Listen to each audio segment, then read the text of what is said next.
You probably thought there was only like 10 commandments, but there's so many more.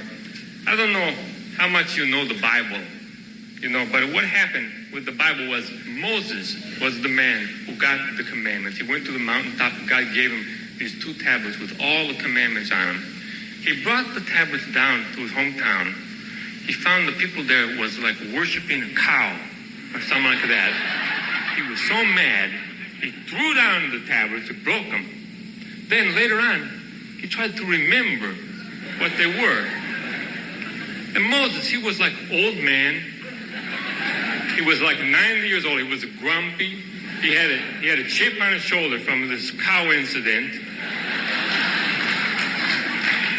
All he could remember was like the negative ones.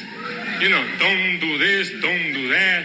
Thou shalt not this, thou shalt not that. But a lot of the commandments were more like advice in that, And for instance, the 11th commandment, wait a half hour after eating before you go swimming.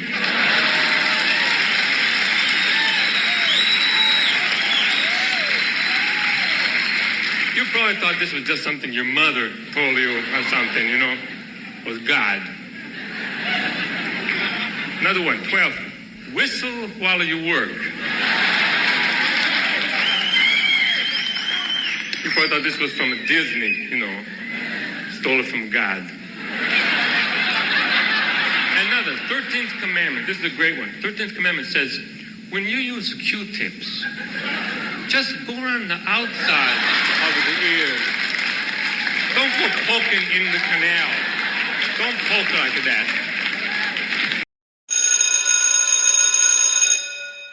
Good morning. It's Sunday. Thank God it's Sunday, October the 22nd, and this is The True Conservative.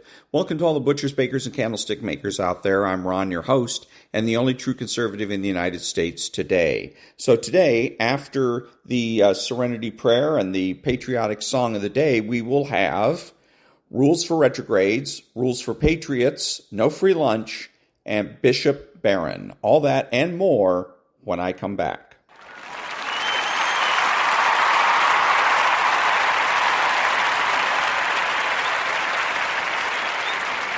God, grant me the serenity to accept the things I cannot change, the courage to change the things I can, and the wisdom to know the difference. Amen.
Thank you. There's no free lunch. 250 Economic Truths by David Bahnsen.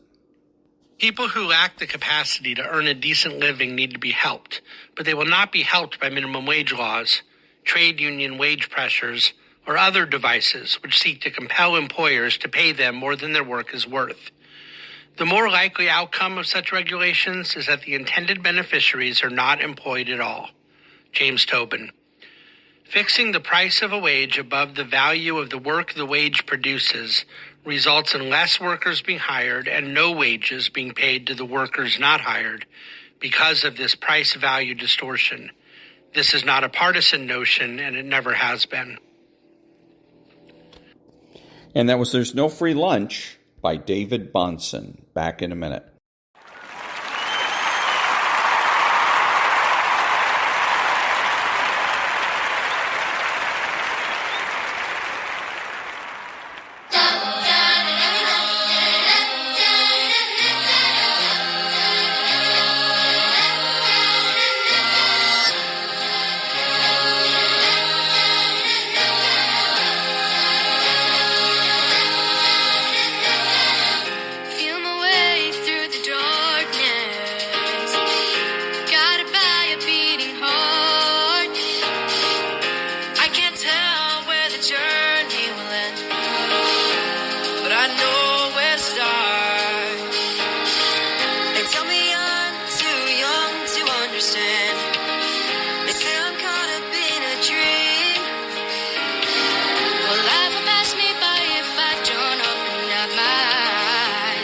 that's fine by me. So wake me up when it's all over, when I'm wiser and I'm older. All this time I was finding myself and I didn't know I was lost. So wake me up when it's all over, when I'm wiser and I'm older. All this time I was finding myself and I didn't know I was lost.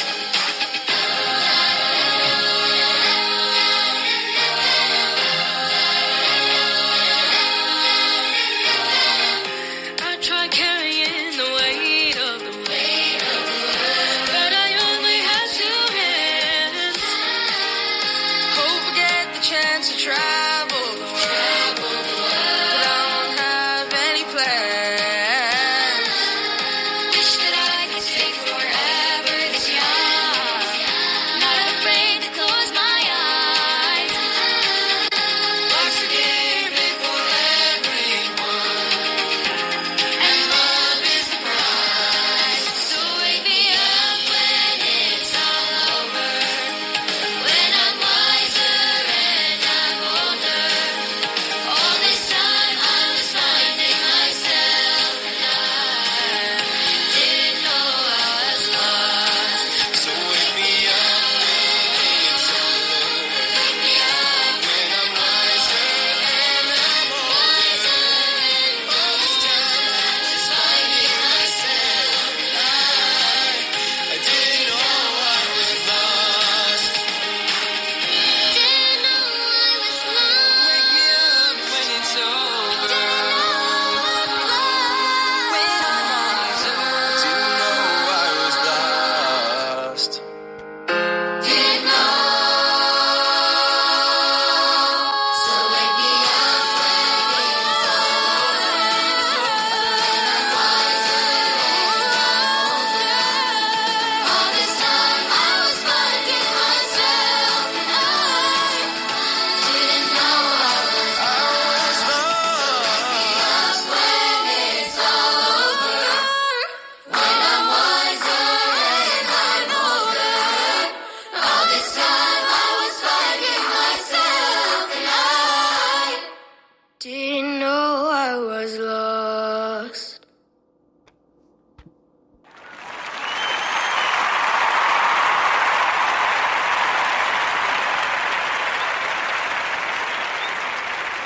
Thank you. And now, rules for retrogrades. Rule 1, 40 tactics to defeat the radical left. Rule 1. Always be on offense. Generals know it. Chess grandmasters know it. Left-wing tacticians know it. To win a war, you need to be on offense. If you're content to rest on your laurels and play passive defense, you're eventually going to lose. Period. Perhaps General George Patton put it best. No one ever won a war by going out and dying for his country. He won it by making some other dumb bastard die for his country. In the long run, in terms of outcome, offense is always superior to defense. Offense benefits from momentum. Defense only benefits from inertia. Inertia is static and can be overcome, assuming that an actor summons sufficient force, which he is almost sure to do, given inertia's alluring static threshold. Offense also benefits from the inherent superiority of action as compared with reaction. In reaction, crucial time is lost in finding the proper response and executing it. Conversely, action, even where imprecisely directed or poorly executed, has the ability to do damage. Where a boxer throws an uppercut and lands it on his opponent, even if the more appropriate punch for the situation was a right cross, the uppercut still hurts and brings the boxer that much closer to a knockout win.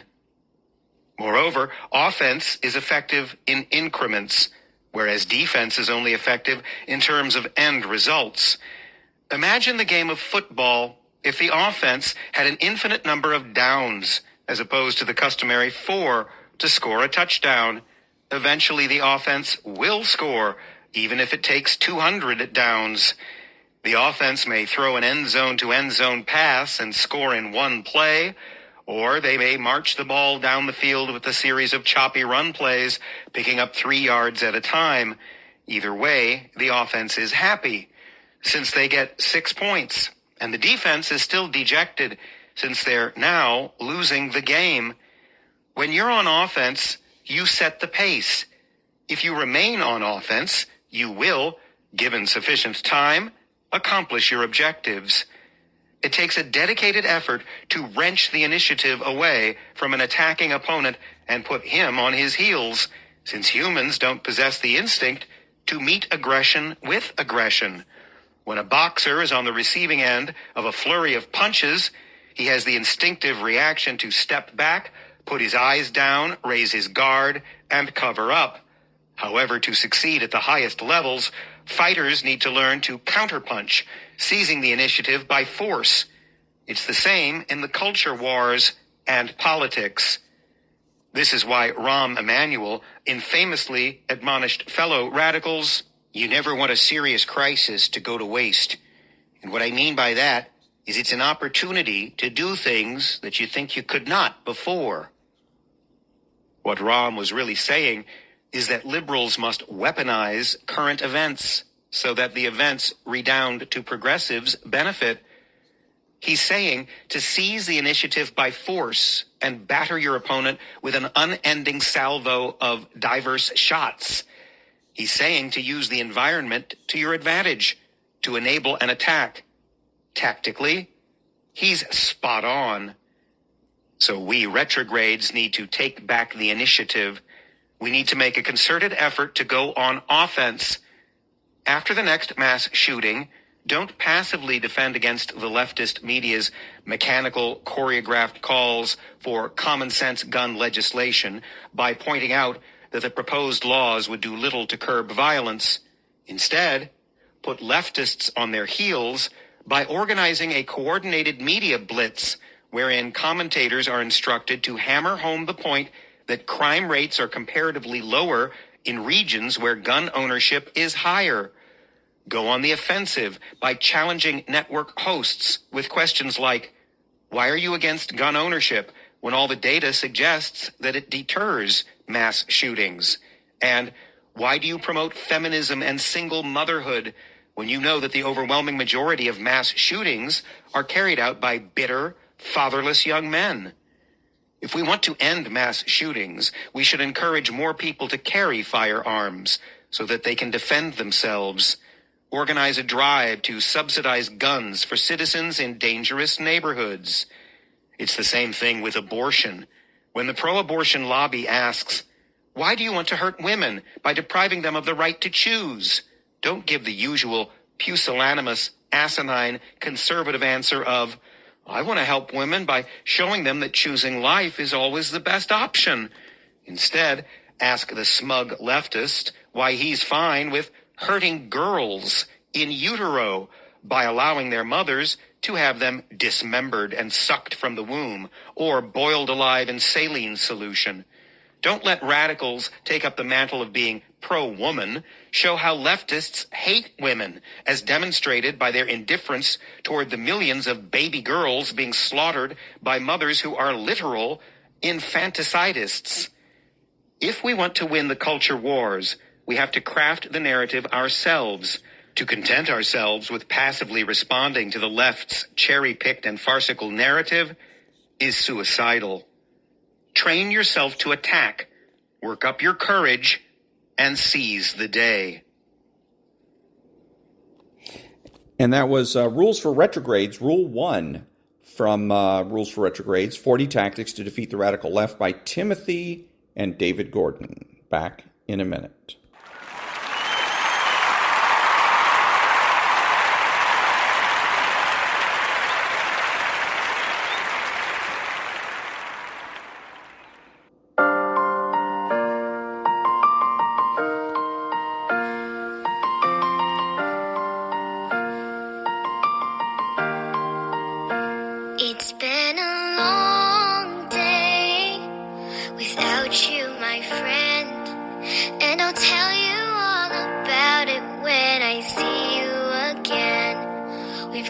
long way from where we began.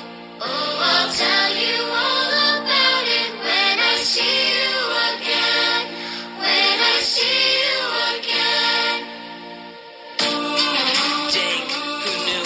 All the planes we flew, good things we've been through. That I'll be standing right here talking to you about another path. I know we'd love to hit the road and laugh, but something told me that it wouldn't last. Had to switch up, look at things different, see the bigger picture. Those were the days, hard work forever pays. Now I see you in a better place. See you in a better place. How could we not talk about family when family's all that we got? Everything I went through, you were standing there by my side, and now you could be with me for the last ride. It's been a long day without you, my friend, and I'll tell you all about it when I see you again. We've come a long way from where we began. Oh, I'll tell you all about it when I see you again. When I see you again.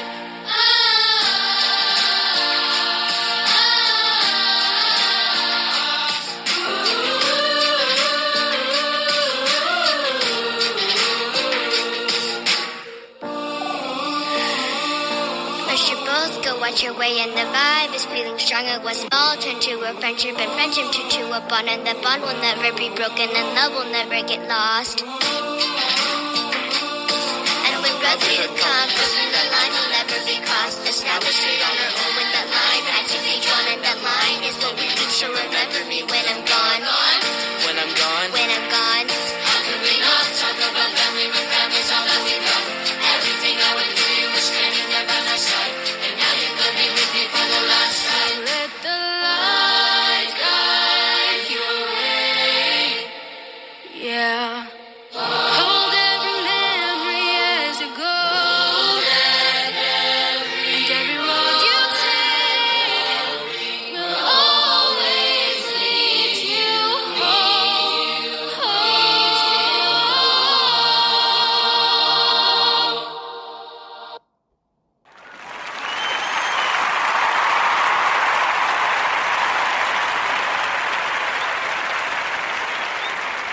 Thank you. And now, Rules for Patriots by Steve Deese. However, we would be wise to not completely count on that with this younger generation, and instead realize right now we have a window to undo the damage done by unchallenged indoctrination and propaganda before it's too late.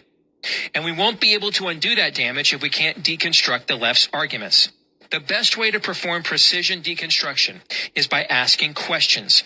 The most lethal question of them all is why. Here are some why questions that you can use to deconstruct the flawed premises of the left.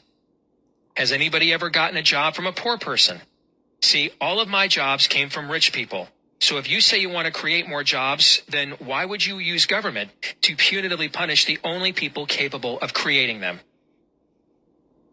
Are you okay with saying blankety blank and all of her children shouldn't be alive? I once asked a panel of those in favor of child killing in some or all situations if they were in favor of killing my friend Rebecca Kiesling, an attorney from Michigan. Kiesling was conceived in rape, and now she's married and has 5 children. So please understand that when you advocate abortion in these situations, you're really saying people like Kiesling and all of her offspring shouldn't be alive. The vast majority of pro-child killing individuals will try to quickly change the subject when you put a real face on their death advocacy. Where do you get off imposing your standard on me? The left is always the one saying there's no absolute truth and none of us has the authority to impose our values or religion on others. So when they want to take on the scriptures and take them completely out of context to justify amnesty or another destined to fail government scheme, you should ask them where they get off imposing their religion on the rest of us. When they call you a bigot for believing in marriage, you should ask them, where do they get off imposing their definition of bigot on you? And how arrogant are they to presume their definition of bigot is the only one that's true? Think about it. Even your own kids can fluster you with questions as simple as why, when they've caught you saying no to something for arbitrary reasons. That's why we parents pull out the old tried and true, because I said so, when we run out of better reasons or don't have any good ones. There is power in the why, especially since most leftists have never been asked why. They've just gotten away with spewing cliches. while we rightfully lament how few conservatives and Christians can actually defend what they believe, the good news is most liberals can't defend theirs either. For example, once on my radio program, I asked a liberal opposed to marriage and in favor of homosexuality. Let me pause for a second to say, notice I don't accept their language or premise when labeling their argument. So I asked him why we shouldn't go ahead and legalize polygamy as well. After all, if two consenting adults of the same gender can marry each other, why not multiple consenting adults of any gender? That's different, he said. Why, I asked. It just is, he replied. But why, I pressed. You're arguing apples and oranges, he insisted. Why, I repeated. Why are you discriminating against multiple consenting adults loving each other in a committed relationship at the same time? It's not the same thing, he said, clearly on the defensive now. Why? I asked again. Why would you deny the right to marry to multiple consenting adults? He never gave an answer. And it's because his answer wasn't going to be a good one. See, liberals know that most Americans still find polygamy icky, even though pop culture is trying to shove that down our throats now too. Still, by asking him why he saw a difference between two immoral behaviors, each utilizing his same immoral standard, it exposed the fallacy of his entire argument. In other words, I pointed out the same argument he was using for homosexuality can be used for polygamy, an equally immoral but less publicly tolerated behavior at the moment.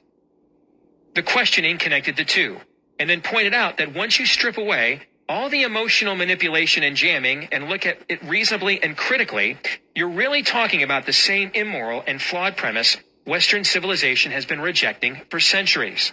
There is a reason not even ancient Rome, where Nero once was said to have married one of his male slaves in the Roman Senate, taught its children homosexuality was a civil sacrament.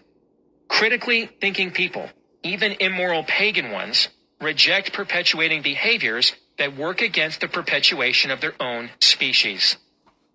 This is another reason why Americans have wrongly accepted homosexual behavior, but rightly rejected redefining marriage.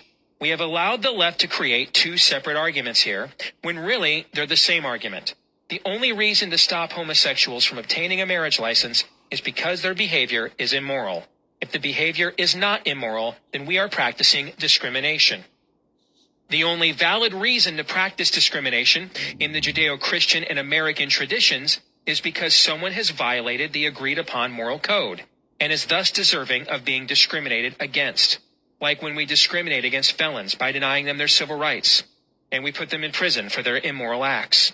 And no, you don't have the right to have sex with whomever you want. There are people who believe that. We call them rapists. Anything that requires consent from another person isn't a right.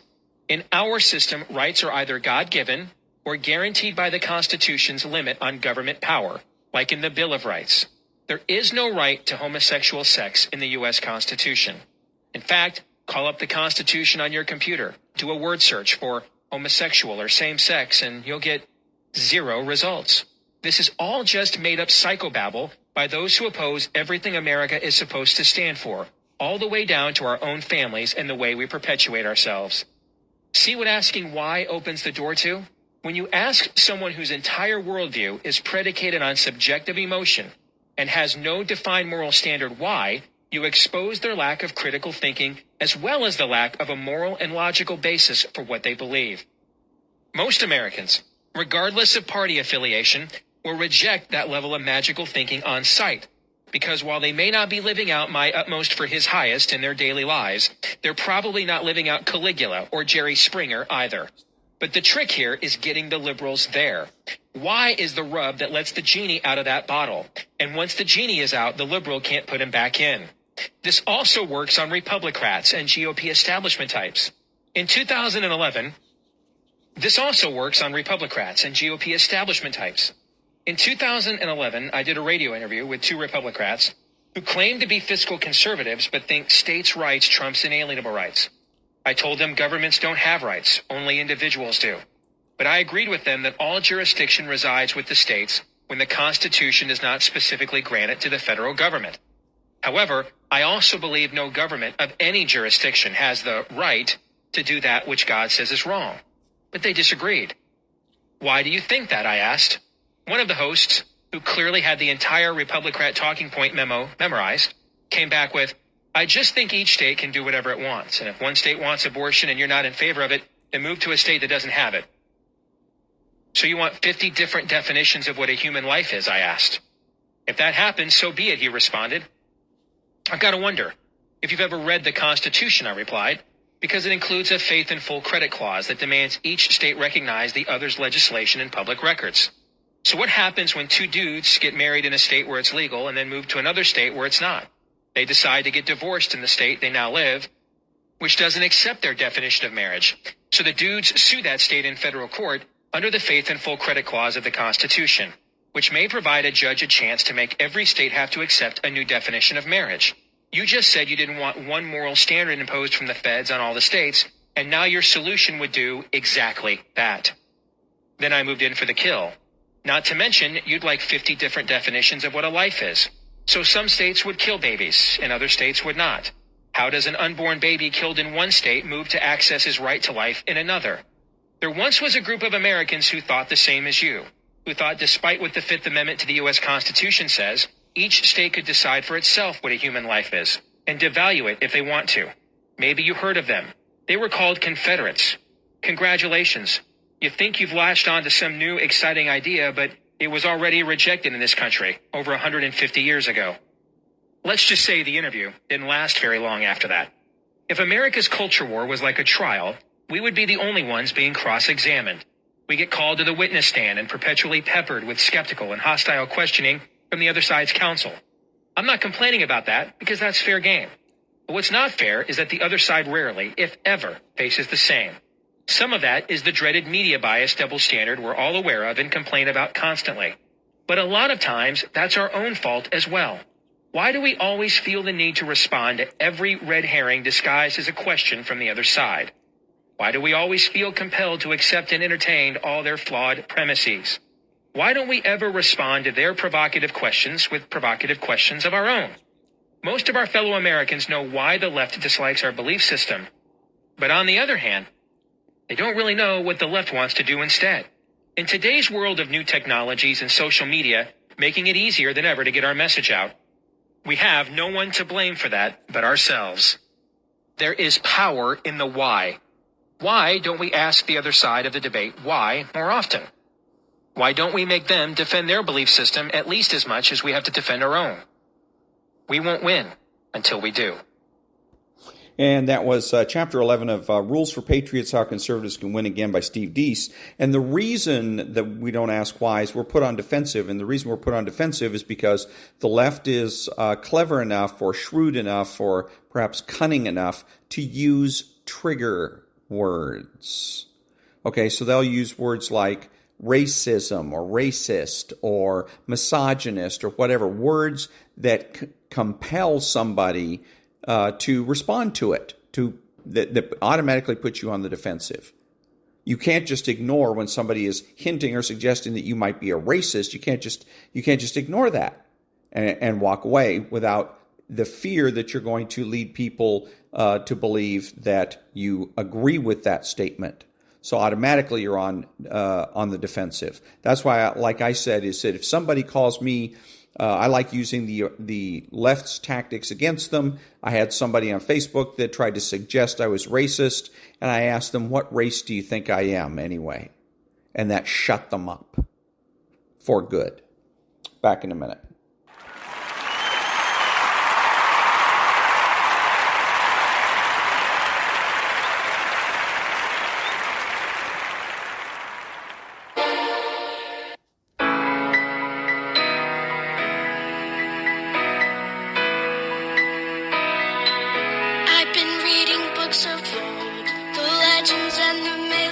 Achilles and his gold, Hercules and his gifts, Spider-Man's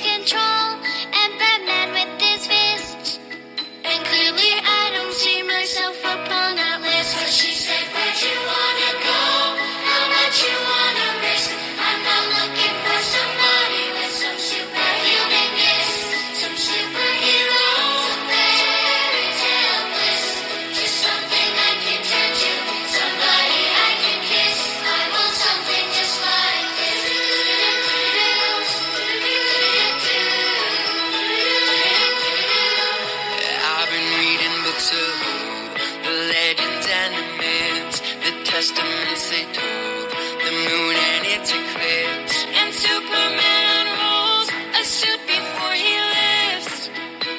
But I'm not the kind of person that it fits. So she said, where'd you wanna go? How much you wanna risk? I'm not looking for somebody with some superhuman gifts. Some superheroes, some fairy tale bliss. Just something I can turn to, somebody I can miss. I want something just like this.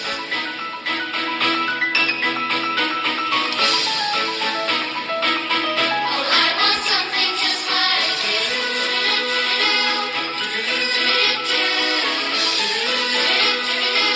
Oh, I want something just like this.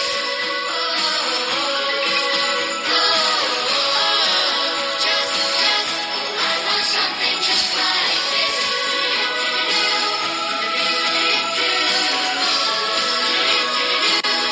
I want something just like this.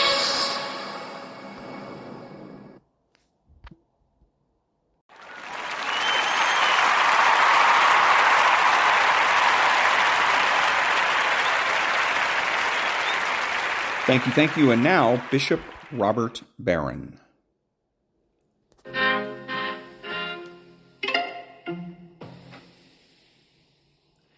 Peace be with you. Friends, our first reading for this weekend is taken from that wonderful middle section of the prophet Isaiah. I think I told you before, Isaiah is divided by the scholars into three sections, 1 through 39. They call it Proto or First Isaiah. And then 40 through 55, this middle section, sometimes called Deutero or Second Isaiah. Then some even say from 55 to 66, Trito or Third Isaiah. I'll leave that to the Bible scholars. But the point is that central section is full of some of the richest theology in the whole Old Testament. And the passage for today that the church gives us conveys an extremely important spiritual point, and one that I think we rarely avert to. But I think it's, especially today, I'm going to suggest, of tremendous importance. So, everyone knows that in the Bible, Israel is the specially chosen people of God. Of all the nations of the world, God chose Israel to be his special priestly and prophetic people, right? But do we attend sufficiently to the fact that biblical revelation does not begin with the formation of the people Israel? You could say that begins in Genesis chapter 12 with the call of Abram, right? The call of Abraham. And from the family of Abraham comes eventually the people Israel. Now, to be sure, most of the Old Testament is then focused upon the formation of and adventures of this people Israel. However, the Bible does not begin with Genesis 12. Go back now to Genesis 1. What do you find? But God's creation of the whole universe. Salvation has to do not just with Israel, not just with humanity. It has to do with the whole of creation. That's part of God's salvific plan. Now keep pressing it. We don't get to Israel till Genesis 12. When we're talking about Adam and Eve, Cain and Abel, the Tower of Babel, Noah and his family, all that period, we're not talking about Israel yet, are we? We're talking about humanity. So Adam is the father of the whole human race. And then after the flood, Noah is a kind of new Adam, a new father of the entire human race. Not Israel specifically, but all of humanity is God's focus, God's interest. And I love this. Some people suggest a covenant with Adam. There is a kind of covenant, but I think the most, the first really explicit covenant is the one with Noah. So before any covenant with Israel, there's a covenant with all of humanity. Listen, this is from the book of Genesis. Then God said to Noah and his sons with him, as for me, I'm establishing my covenant with you and your descendants after you, and with every living creature that is with you, the birds, the domestic animals, as many as have come out of the ark. Again, notice please, the covenant with all of humanity, and indeed with all of creation. That's the great setting for God's salvific work.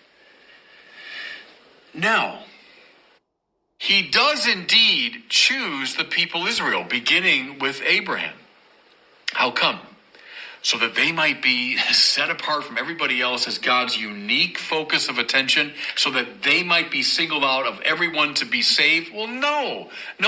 As I explained a couple of weeks ago, he chooses Israel indeed. He singles them out indeed, not for themselves, but for everybody else.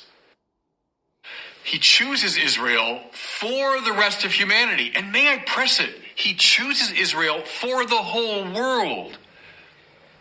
On the great temple in Jerusalem, both outside and inside, were decorations that evoked the planets and the stars and the animals and the plants and all of creation, because somehow in the praise of Israel, all of creation was giving right praise to God. In other words, everybody, there's always a universal background to everything that God does with and for his people Israel. The creator of the universe loves and cherishes all people and all things. Therefore, you do not have in the Bible the fussy religious provincialism that you often find in other religions of the ancient world. What I mean here is, well, yeah, we have our God, or gods, the gods of our country. And I know you've got your gods over there to take care of you. Read the Iliad and the Odyssey if you want to see this on display in the ancient world. The gods of various peoples and nations battling each other.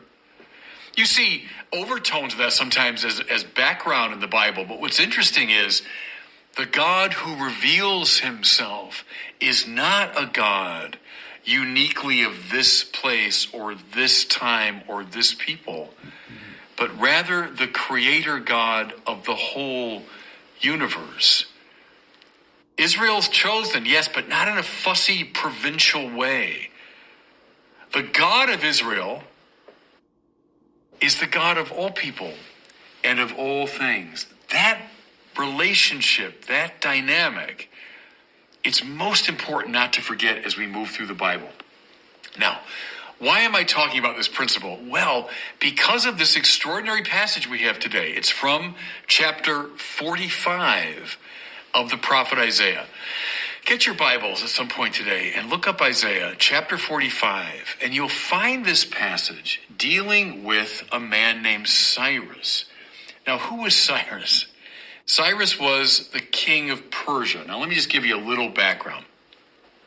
We all know that in the year 587 BC, the great Babylonian exile commences.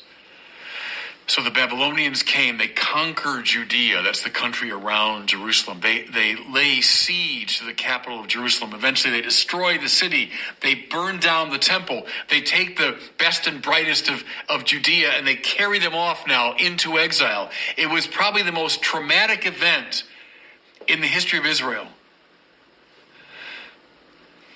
Then, some decades later, the Babylonian Empire weakens, and Cyrus, the king of Persia, conquers Babylon and becomes, in fact, one of the greatest imperial figures in the ancient world, commanding a huge territory. But then Cyrus of Persia does something fascinating. He notices the Jews, the Israelites who've been carried away into exile. And instead of further exploiting them, he decides that he will liberate them. He will allow them to return to their home country. In fact, he will provide funds for the rebuilding of their temple. This foreign potentate, this king, who knows not the God of Israel, and yet he proves to be one of the greatest benefactors in the history of Israel. And something it's unique in the Bible. This foreigner, this non-Israelite, is called by Isaiah Messiah. Extraordinary, isn't it? Mashiach, the Anointed One. That's a title given to David, the greatest king of Israel. The Mashiach, the new David, is the one that Israel is hoping for, who would definitively restore their glory, who would be the bearer of God's presence to them. The title, yes, eventually given to Jesus himself. Yeshua Mashiach, Paul calls him. Well, Mashiach, Messiah, is now being used of Cyrus of Persia? Yes, indeed. Listen, in our passage for today, God says to Cyrus, "For the sake of Jacob, my servant, of Israel, my chosen one, I've called you by name, giving you a title." Boy, I tell you, not just a title, like the title. "Though you knew me not." One of the greatest benefactors of Israel is not an Israelite. One of the greatest benefactors of the nation is not someone who knows the God of Israel. But listen, someone whom the God of Israel, who always has a universal purpose in mind, uses for his own purposes. Now, that's the story. From it, I derive this principle. There is a happy medium the Bible wants us to find between what I would call a bland religious relativism and a dangerous religious tribalism. Let me say that again. There's a middle ground. The Bible wants us to find it, I think, between a bland religious relativism and a dangerous religious tribalism. What do I mean? Well, go back to the years I was coming of age in the church, let's say 1970s, 1980s. There was, I would say, on vivid display, a bland religious relativism. There was a tendency to say, well, all religions, they're basically the same. We're all climbing the one holy mountain by different paths. You got your religion, I got my religion, and who am I to be imposing my views on you? And, tolerance and open-mindedness. And that was all the rage when I was coming of age. Well, it should be clear, I hope, that the Bible has no truck with this kind of bland indifferentism or relativism. No. The true God is being described in the Bible. Israel, in fact, is chosen, and the new Israel, the church, is in fact chosen as God's privileged vehicle for the communication of the fullness of his truth to the world. The Bible wouldn't hold by any means that all religions are the same, or it doesn't matter what you believe. No, from the beginning, Christians have been a creedal religion. We clearly articulate our beliefs. We don't have truck with a bland relativism. On the other hand, there's a danger of falling into what I've called a religious tribalism that is so insistent upon what's unique and distinctive and my own in religion that I become antipathetic toward anyone outside that religious circle. No, we're right, you're wrong. No, God's revealed it to me, God loves me, not you. No. The Bible has no truck with that. Why? Because prior to the covenant with Israel, we have the covenant with all of humanity. Indeed, with all of creation. Whatever purpose the uniqueness of Israel serves is for the good of the whole. Whenever you're defining yourself in this kind of closed way over and against everybody else, whenever that gives rise to violent attitudes or actions, you've moved outside the biblical space. And see, go back to this passage in Isaiah 45. Who gets the title Mashiach? Well, David does, yeah, and eventually Jesus gets it, but also Cyrus of Persia got the title Mashiach, was recognized as a great benefactor of Israel. God chooses this nation, yes. Reveals his distinctive truth, yes, indeed. But for the sake of everybody else, for the sake of all the world. See, that's the subtle middle ground that the Bible is trying to draw us into. And God bless you. And that was Bishop Robert Barron. Back in a minute.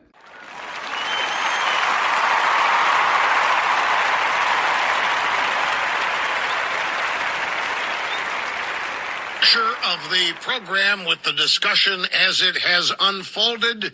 Thank the Lord, Rush Limbaugh's on by the Rush Hawkins Singers is exactly what's called for.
Rush Limbaugh's on.